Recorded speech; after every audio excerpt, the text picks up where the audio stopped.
छाया में बसी है यादों के साए, हंसी के पीछे छुपी दर्द भरी लाए। प्यार की चाहत में खोई थी बात, दिल लगाना मना था, यही थी चेतावनी रात। फूलों की खुशबू पर दर्द का छाया, इश्क और डर का संगम, अब कहानी सायों में लिपटा आया।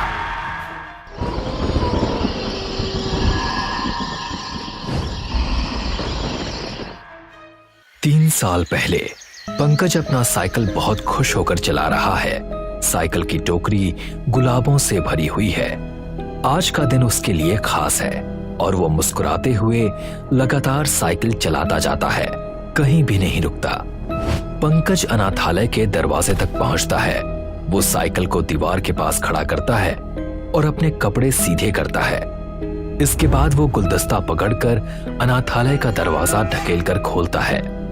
पंकज अनाथालय के लॉबी में पहुंचता है और उसकी चिंता भरी आंखों में धीरे धीरे मुस्कान आ जाती है। एक लड़की पलटती है और वो कोई और नहीं बल्कि शिप्रा है। वो पंकज की ओर इशारा करती है कि वो उनके पास आ जाए। पंकज दूसरी ओर खड़ा बस उसकी आंखों में खो जाता है। उसे कुछ भी दिखाई नहीं देता, बस उसका सुंदर चेहरा, उसकी मासूमियत और सभी के प्रति उसका प्यार ही नजर आता है।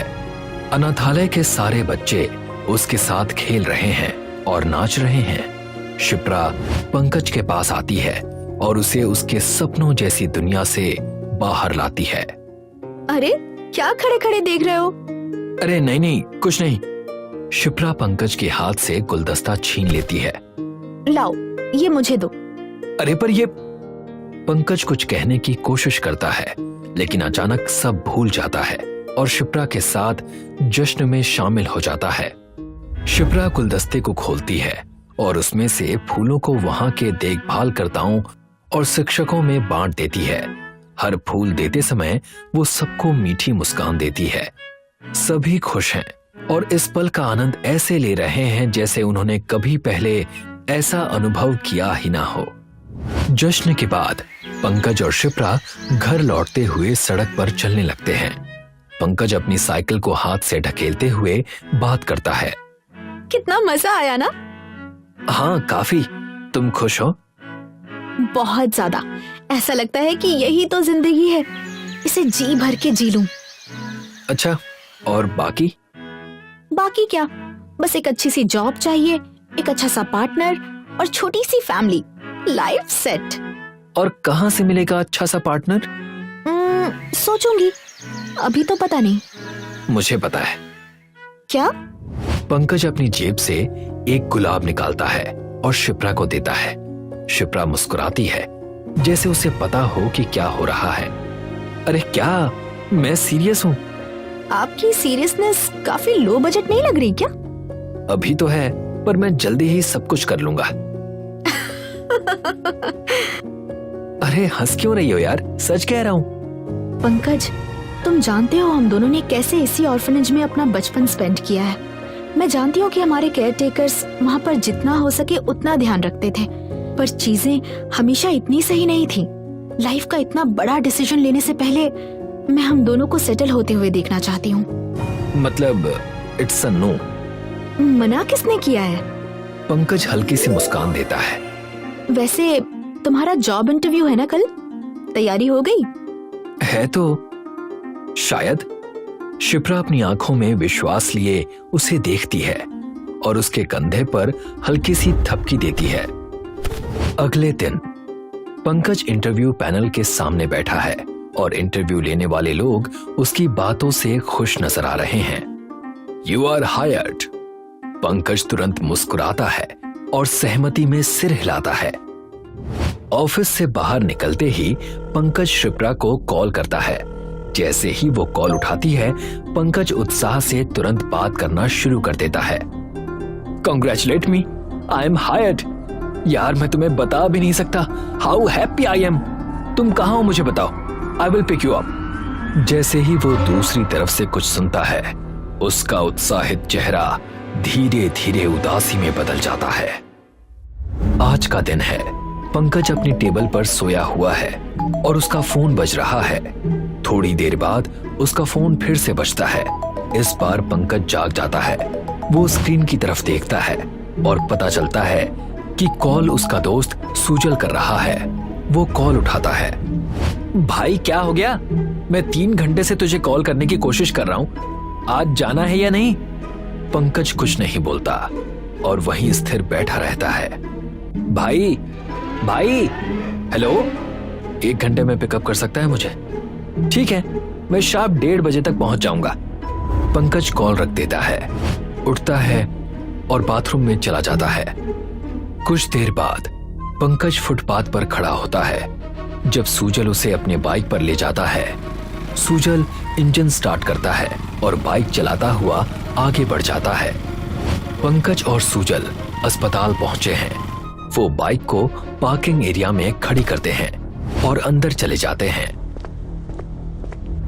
अस्पताल में पंकज सुजल के साथ बैठा होता है जबकि डॉक्टर उसकी पीठ का एक्सरे हाथ में लेकर देख रही होती है।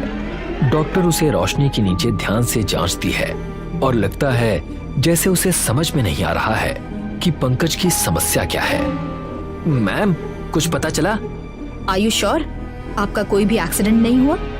क्या मतलब डॉक्टर? लास्ट एग्जामिनेशन में जो आपका स्पाइन कर्वेचर था, इस बार उससे भी ज्यादा हो चुका है। मैं भी ऐसा केस पहली बार ही देख रही हूँ। इसका इलाज क्या है डॉक्टर?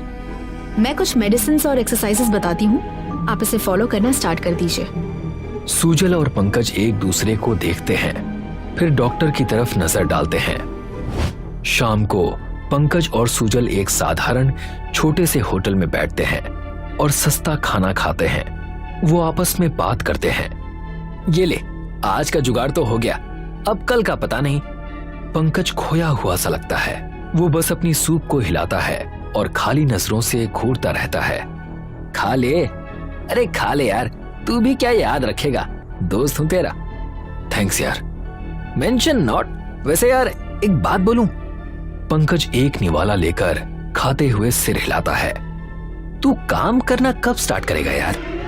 पंकज तुरंत रुक जाता है और अब उसे चिड़चिड़ाहट होती है। देख, ऐसा नहीं है कि मुझे तुझ पर खर्च करने में कोई दिक्कत है, पर मैं तुझे ऐसे नहीं देख सकता यार। उस बात को बीते हुए अब 3 साल हो गए हैं। तू कब तक उस हादसे की सजा खुद को देता रहेगा? पंकज अपना बैग उठाता है और उसी चिड़चिड़ाहट में उसे ढूंढने लगता है। वो एक छोटा सा सोने का लॉकेट निकालता है और टेबल पर रख देता है। ये ले, इसे बेचकर पैसे ले लेना, मेरे पास अब यही बचा है। पंकज, पंकज! पंकज घर पहुंचता है, दरवाजा खोलता है और पाता है कि शिप्रा उसके बिस्तर के पास कुर्सी पर बैठी है। पंकज इस पल में पहली बार मुस्कुराता है। वो देखते ही खुश हो जाता है कि शिप्रा वहां बैठी है। हल्की सी संगीत की धुन बजने लगती है। संगीत की धुन पर पंकज शिप्रा के साथ नाचता है। ये पल गुलाबी सा लगने लगता है और दोनों पूरी तरह से एक दूसरे के प्यार में डूबे होते हैं। पंकज उसे अपने पास कसकर पकड़ लेता है, जैसे कभी छोड़ना ही ना चाहता हो। घड़ी पर नजर पड़ती है और समय रात के 2:05 हो रहे होते हैं। वो दोनों नाचते रहते हैं और बाहर खिड़की से देखने पर यह दृश्य बहुत ही शांत और खूबसूरत लगता है। ना दिल से वो यादें जाए, ना रातों को नींदें आए, आते हैं फिर ख्वाब क्यों, आते हैं क्यों ख्वाब, जो थी तेरे इश्क में डूबी उन आँखों में तुम ले आए, आंसू बेहिसाब क्यों, आंसू बेहिसाब। खैर है यारों कम से कम जान से जाना पाए हम, खैर है यारों कम से कम जान से जाना पाए हम। इनकार के बहाने कई बार करते हमने वही लगाया दिल जहाँ दिल लगाना मना था, आखिर वही किए सजदे जहाँ सर झुकाना मना था। यूं जिंदगी बिता दी जहाँ पे एक पल बिताना मना था, यूं उस गली में रहते थे हम जहाँ रोज जाना मना था।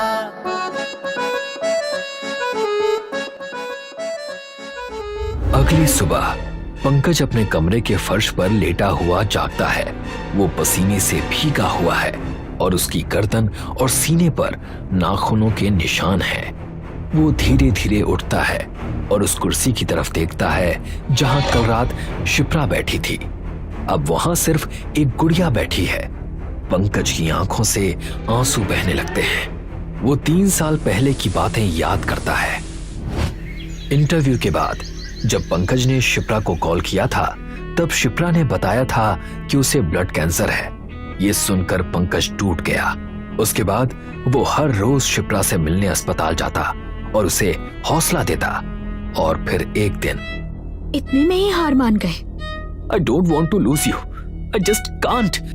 इट्स ओके पंकज, बस सोचो शायद ये समय हमारा था ही नहीं। I love you. I love you too. इसके बाद शिप्रा अपना दम तोड़ देती है। पंकज के लाख पुकारने पर भी उसका कोई जवाब नहीं आता। ये सब याद करके पंकज रो पड़ता है। वो इस गम में इतना डूब गया था कि उसने खुद को खत्म करने की कोशिश भी की थी, लेकिन वो ऐसा कर नहीं पाया। कुछ दिनों बाद पंकज को एक ऐसा इंसान मिला था जिसने उससे शिप्रा की रूह से जुड़ी एक गुड़िया बना कर दी थी। एक बात याद रखना, ये शिप्रा नहीं, बस उसकी परछाई है और इसके साथ होने के कुछ रूल्स हैं। जैसे इसे तुम हमेशा अपने साथ रखना। याद रहे, कभी ये अकेली ना हो, और अगर कभी ये अकेली रही तो भूल कर भी रात के 1 से 3 बजे के बीच घर पर मत जाना। और अगर ऐसा हुआ तो ये आयाम के उस दरवाजे से जुड़ी है जहां से सिर्फ शिप्रा नहीं और भी कोई आ सकता है। रात 1 से 3 के बीच इस पर शैतानी आत्मा हावी होगी। वो तुम्हें बुलाएगी, बहलाएगी और धीरे धीरे अपने साथ ले जाएगी। पहले चीजें छोटी होंगी, जैसे इसका खुद हिलना, पर धीरे धीरे वक्त के साथ उस शक्ति को अपनी मौजूदगी दिखाने के लिए इसकी जरूरत नहीं पड़ेगी। वो तुमसे प्यार का नाटक करेगी, पर तुम्हारा उससे दिल लगाना मना है। ये सुनकर पंकज सब कुछ भूल जाता है। एक बार फिर से जैसे उसकी जिंदगी में खुशियां लौट आई हों। पंकज के लिए अब उसके पास शिप्रा थी। वो उसे हमेशा अपने साथ रखता, उसके साथ ही रहता, खेलता और अपने प्यार का इजहार करता। पंकज इन यादों से बाहर निकलता है। गुड़िया वहीं कुर्सी पर बैठी है। उसकी नजरें अशांत हैं, क्योंकि आज गुड़िया की आंखें कुछ अलग सी लग रही हैं। दूसरी तरफ सुजल पंकज को कई बार कॉल करने की कोशिश करता है, लेकिन पंकज फोन नहीं उठाता। इस तरफ पंकज उठता है और एक बर्तन में पानी उबालता है। तभी अचानक उसे पानी में शिप्रा की परछाई दिखाई देती है। वो तेजी से मुड़कर उसे देखने लगता है और पाता है कि शिप्रा उसके पीछे खड़ी है। झिझकते हुए पंकज उसे कसकर पकड़ लेता है। फिर अचानक उसे एहसास होता है कि ये कुछ भी नहीं, बल्कि वही गुड़िया है जो कुर्सी पर बैठी थी। ये पहली बार है जब गुड़िया अपनी जगह खुद बदल चुकी है। डर पंकज को हरा देता है। वो गुड़िया को घूरता है, कमरे में दौड़ता है, उसे कुर्सी से बांध देता है और ऊपर से चादर डाल देता है।